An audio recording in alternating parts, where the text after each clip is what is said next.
This quick video will show you how to access health databases through VCC Library. Always start at the VCC Library homepage. We subscribe to a number of databases on behalf of VCC students and faculty, which means you get access to databases that you would otherwise have to pay for.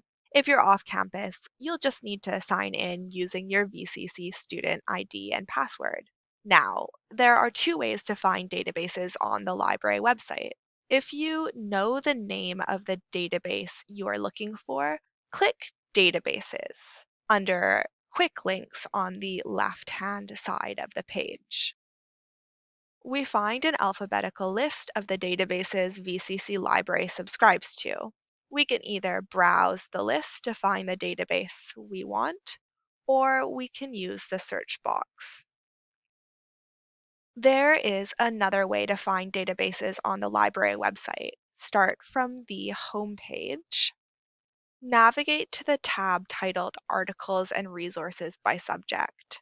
Open the drop-down list, find the subject Health, and click Go.